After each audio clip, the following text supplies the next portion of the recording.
Hello, hello, everyone. It is Kenyon here. It is Basketball Rewind. It is a draft episode. And today I am joined by Beyond the Locker Room, Coach Roache. We're filming. We're doing this thing. We're zipping. We're talking. We're yapping about the Raptors. We're talking about the draft. So, today we have Tyler Smith. Coach is going to start off by talking about Tyler Smith. Then we're going to go into his offense, his defense, and of course, listen along. I know that I keep getting some copyright strikes for like a 10-second thing, a clip, which is crazy. But hey, I'm not monetized anyway, so it doesn't matter. As much as I can, I will definitely try to enhance these videos with film from games from what these guys are playing. So, Coach, start us off with Tyler Smith. Tyler Smith of the G League Ignites, listed at 6'11", 224 pounds, so he's got a decent NBA body. He's 19 years old. He played at George Bush High School in Texas, which is very interesting, especially some of us who grew up around the elder Bush or younger Bush, that's for sure. Left-handed, smooth stroke, got a smooth jump shot on him. Good footwork. I think he's a pretty good athlete. Certainly, he's a pretty good player in transition as well. And just his game, once again, fits the mold of how the game is played today. And with some of the injuries to the G League Ignite team, Tyler Smith had some pretty good numbers. He's had the game where he scored 29, 24, never had a 30-point game that I can tell, but this is a guy that can put up points.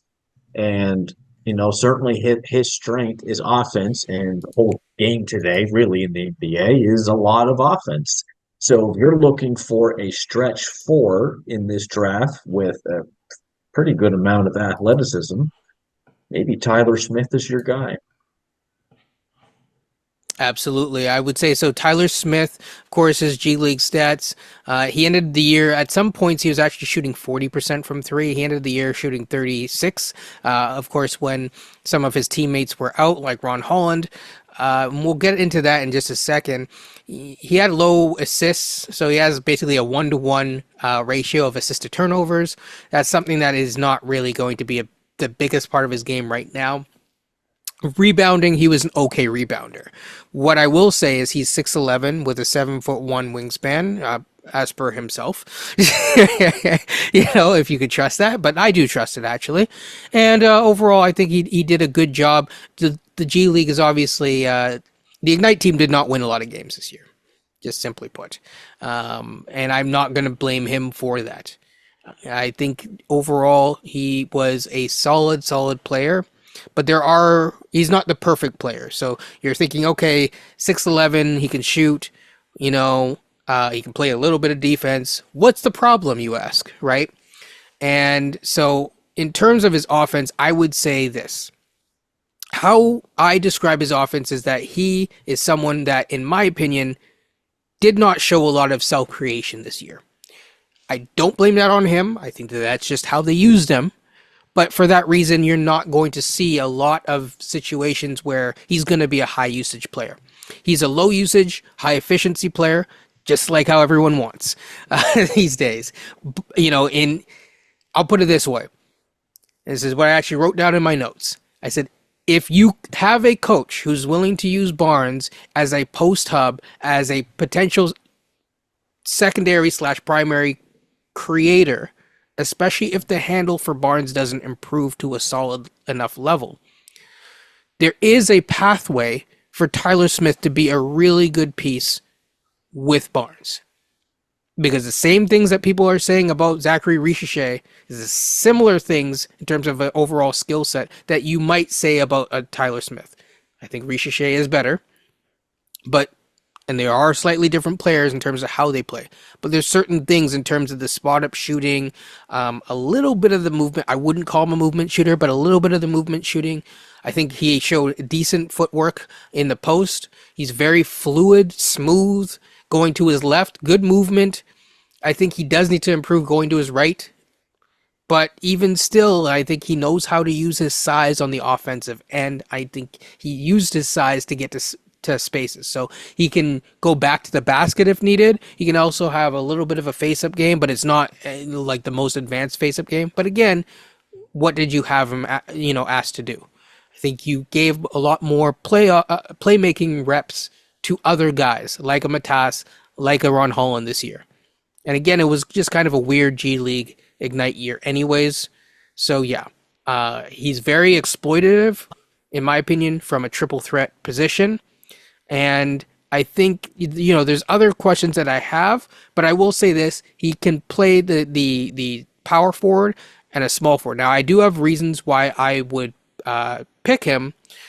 I would say he's a high floor prospect, but I'll let the others speak for a little bit. Beyond your thoughts. A lot of what you mentioned, his skill set is raw at this point here. He does have a smooth stroke. I like, his face up game is, it's a solid baseline to work with. It's got a little bit of like a bit of a mid post type of step back he has. It's a nice little feature, which you don't usually see from that many young players. So that was kind of nice to see. He can shoot the three, so he seems to be, he's a pretty good catch and shoot three guy. Shoots about 35, 36, maybe up to 37 at one point during the season from three. So he's got a nice stroke from there. I mean, around the hoop probably could be, this might do his strength could finish probably a bit better around the hoop. So I always kind of put that a caveat. We talked about this with Sar. Some of the young guys you got to give a little grace because you got to think that when they get a bit bigger, they'll be able to kind of improve on that part of their game. The post up, will come. Nowadays we really don't teach big men posting up probably till they're like actually in the league because it seems like everyone's like it's almost like there's like this ban on actually teaching big men how to post. No one teaches from high school up. It's like, oh, and they get the NBA. It's like, oh, damn, we got to teach you how to play the basket a little bit. So I'm not even worried too much about that. But what you mentioned, the point about Scotty, that's what's running through my head watching his footage. It's like he's a natural guy right now at this point here to play off of somebody in this case command double teams. He is not a creator himself. So if you had to compare him to another guy about the same size and length, in this case, some sense like Sar has some abilities to show he could put the ball on the ground and handle and stuff like that, which this young man at this point does not have in his repertoire. So he's got to play off of someone. Question is, do we have the type of roster where he can play off of people? Or in this case, put people in the right position so he can be the best him he can be. He's definitely a fit, more so probably than some of the other prospects we discussed, where you really have to have the right fit for him to become the player you want him to be. Now, I should say he's probably going to be around that Indiana pick, just so people. Yeah, exactly, right. So, I mean, you can look at it from a standpoint as like he's like the stowaway pick. And if that's the case, fine. But I think you have to be a little good. I guess it depends. If you're going for the long-term item and you think that, okay, this is a long-term build, then fine. I agree with you. He's a great pick from that standpoint. If you're like some Raptor fans and think like, hey, man, we're going to be back on the horse again. We're going to be playing opportunity next year. Then probably someone like a Ware would be the likelier player in this case to pick, who looks like a guy who could play significant minutes right off the bat. So it depends on where. Actually, that pick for Indiana is going to determine a lot of what the psyche of this team is. Especially if you don't have, your the early pick. Yes, right. Even more so. Yes, that pick determines a lot. Yeah. Now, if you have the early pick, you know who I would pick if he's in the draft. But aside from that, that early pick allows you to make more gambles there and be safer at this. Now, I actually will counter a little bit and just say I think he's a higher floor than what you're saying. But I agree the ceiling, because you're talking about long term. I don't know how much time you're going to have to try to make him into a self-creator. And I don't know on this roster with other guys that you're already, like Scotty, like other who are frankly more advanced. Right. I totally agree with you. I guess if you look at it, it's like, no, I'm not saying this, okay, folks. I'm just saying like the because he's so young. He's 19. He just turned 19. Yeah. Right, and he's still kind of raw. Like, I mean, at 19 in this case here, no, is he gonna be Chris Bosh? Hell no, he's not likely gonna be Chris Bosh. It's not likely. Now, in the perfect world, maybe somehow everything fits right, and he's the next coming. Fine. Yep. But you know what? He also might be what's his name in this case for Indiana, my man with the goggles, who has a very similar game. Oh, it's Smith, Jalen Jalen Smith. Smith, I thought you were right? going to say Channing Frye, but like with a bit more defense. No, but he could be Jalen Smith, who's a serviceable player who we were trying to get in a trade last time I checked. And that's essentially that. So like he could be that too. And I agree with you. I'm not trying to underestimate what his floor could be.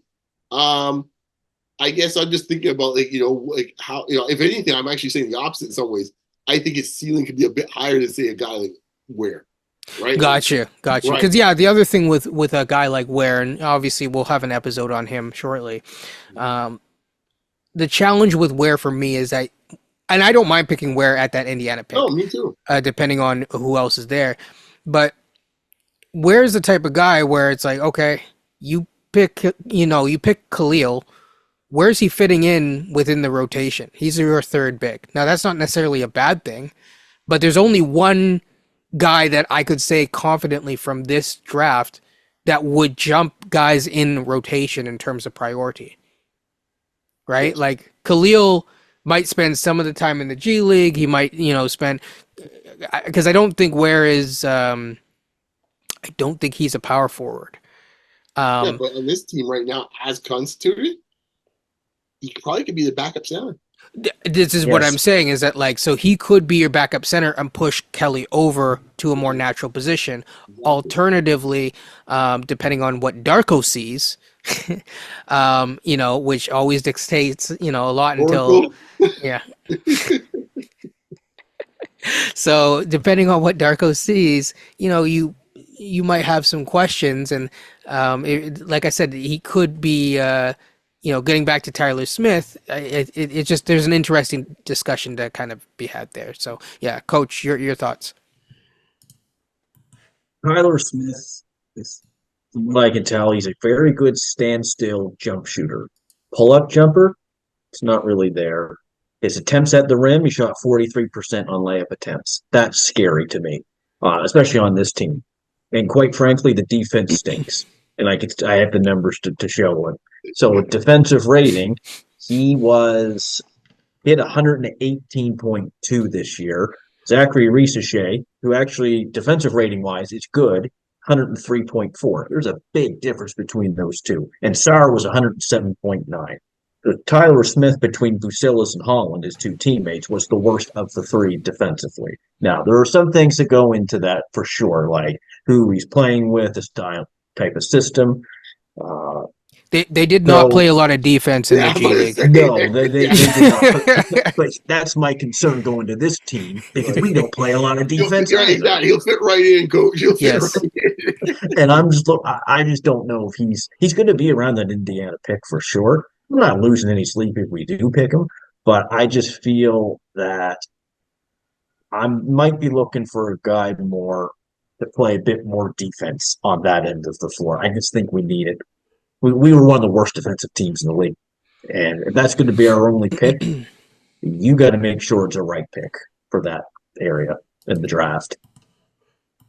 Yeah, I mean, he can definitely do pick and pop and stuff like that, which we also don't do. He's a decent screen setter, I'll say that. The strength, I agree. He needs to get more stronger and make him a better rebounder on both ends of the ball. He is not able to switch out on the perimeter. So if you're looking for a perimeter defender, he ain't it. And he struggles on pick and rolls. He does. Yes. He does. He did a film study actually with the No Ceilings guys. Not our guy Tyler, but some of the other guys. And he was very honest about it, which is good. He's the type of guy who seems to want to get better.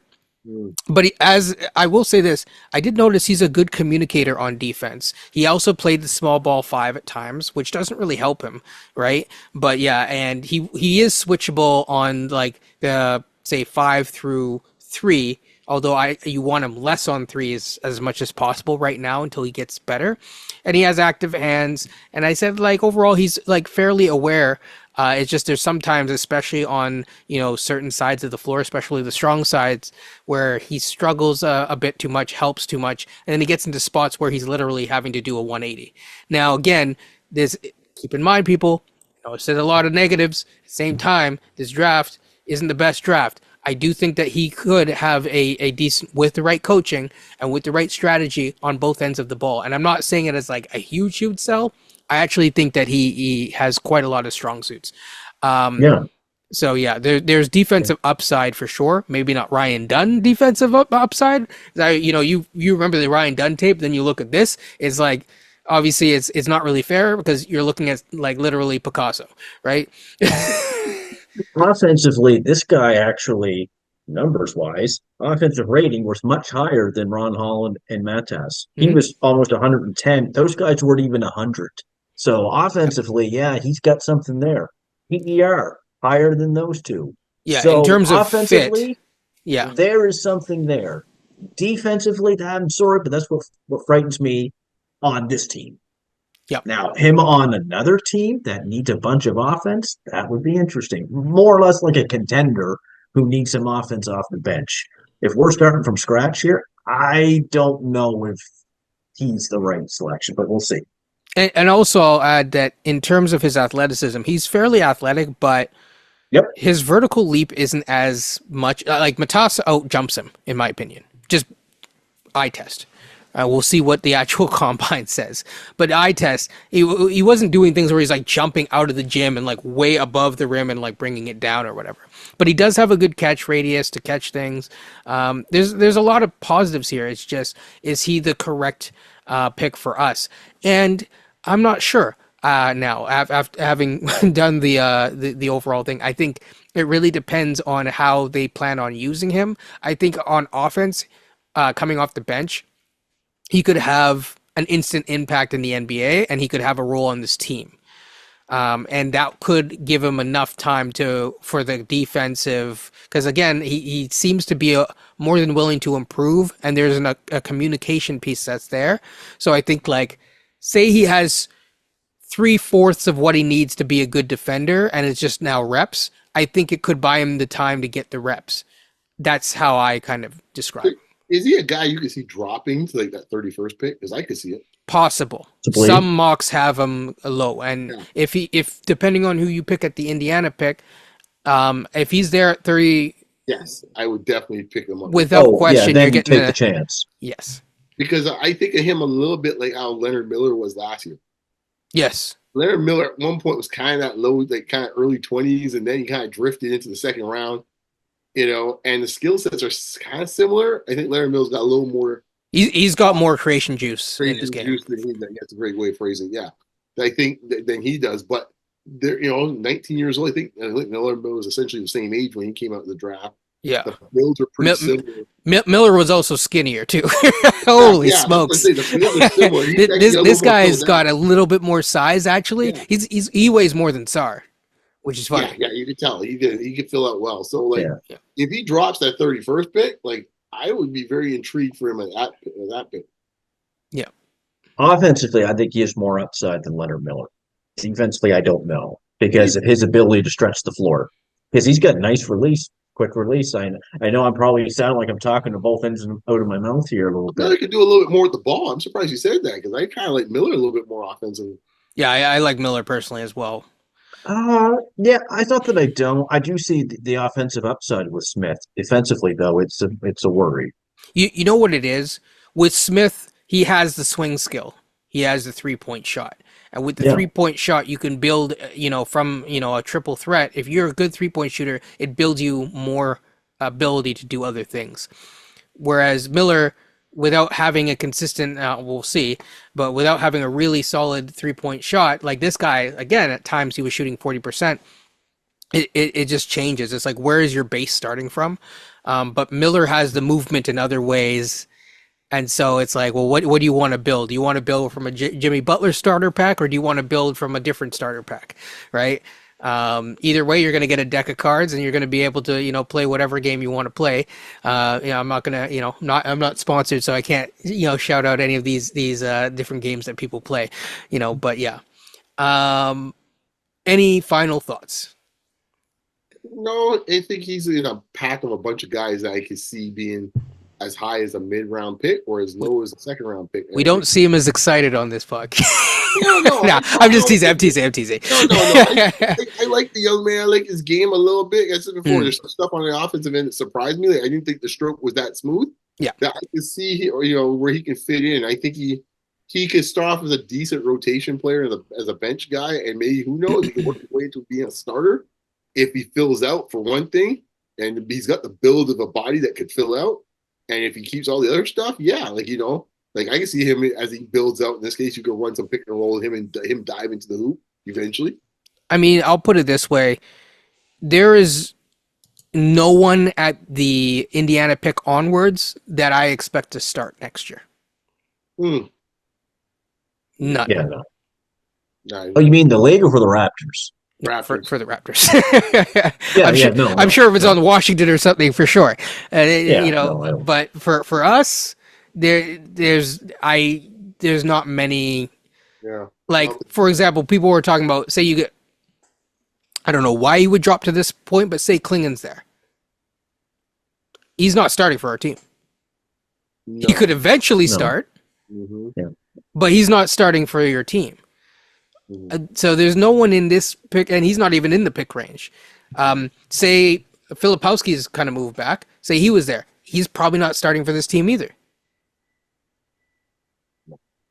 So it's the more that I think, and this is also to just prime the audience. The more that I've thought about this, it's when we talk about some of these prospects, we talk about some of the benefits, disadvantages, how they fit with the team. These are the things that you need to keep in mind. Is you have to build out that end of the roster because out of guys like let's say I don't think Noir's coming back. Bruce Brown probably not. Chris Boucher, probably not, GTJ, TBD, so at this point you have a bunch of roster spots to fill. And to be frank and fair, I do think that some of the guys that we're talking about, including Tyler Smith, could have, a little bit more runway to kind of develop as a result of that. Because there are spots to be grabbed for next year. I will say one other thing. I did say that he does tend to stay in plays, which is something that I like. You don't want to see a guy kind of give up. I do think his finishing at the rim was always a concern, but we already kind of talked about that. I think 45% of his layup attempts was what he was able to convert on, which is quite low.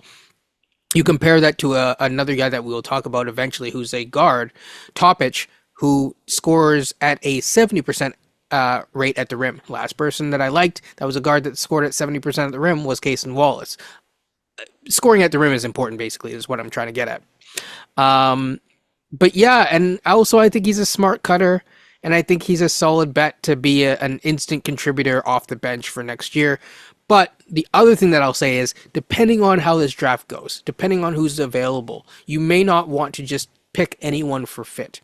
And say you get a guy like this, and you don't address getting another versatile center from this draft. Well, if even with his length, my sell for him is that you have the length, the height to kind of get away with, and a little bit of the weight as well to kind of get away with being able to have him help back up that center spot. I mean, he's taller than Jonte Porter, right? I think he shoots fairly well. I mean, I'm just comparing him to some of the other guys that we've had on this roster. I mean, at some points we had Kem Birch with his bad knees. No offense to Kem Birch, but I mean, Kem Birch is 6'8", trying to play a center. This guy's 6'11". Any final thoughts? No, I think you summed it up, man. If this team feels that they can work on his defense, then he becomes very intriguing with that Indiana pick. Because the offense looks like that it's there. Like, he's got nice stroke, good athlete, very good in transition. I think he was their most efficient player on the G League, including Ron Holland and Matas. So there's definitely offensive upside. I just think it's the defense, dude. You prayed there, I think, for a second, Kenyon, or possibly about defense. About defense, and that's going to be the concern with him. But if they think they can work with that, he probably needs to be in Miami, quite frankly. Yes, Um, I mean, he screams Miami Heat. Here's a good question for you guys. You look at a guy like Matas, you look at a guy like Holland, and their shooting is not as good. Now, I have my own thoughts, but why do you feel like you see this guy who's fairly efficient with his shot? In some ways, he's kind of like I hate to say it. Sorry, and I'll give a shout out to the no ceilings guys on this, but this is not why I'm saying it. He does actually remind me a little bit of Taylor Hendricks. Funny enough. Um, yeah, I'm wondering, like compared to say a Matas, who's a little bit not as smooth.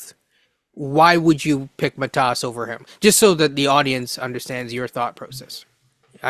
Coach, do you want to go first? I think Mates just offers a bit more two-way versatility, quite frankly.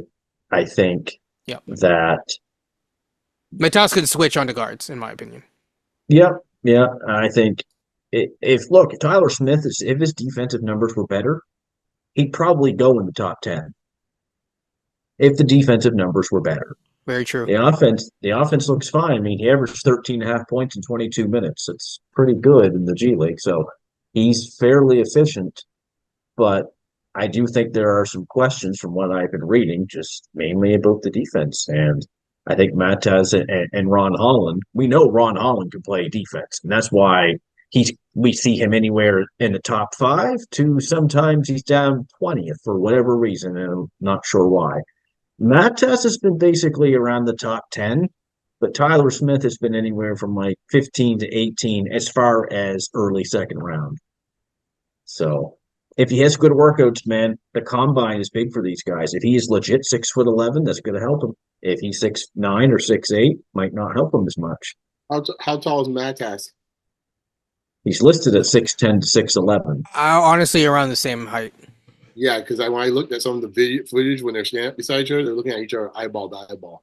Yeah. Yeah, so they must be both around 6'11". Yeah, so he's I think a legit 6'11". I guess to answer your question, Kenya, is like I think it comes down to just the role you have on a team. I mean, for Holland and Matas, they're more creators. It seems like on that team.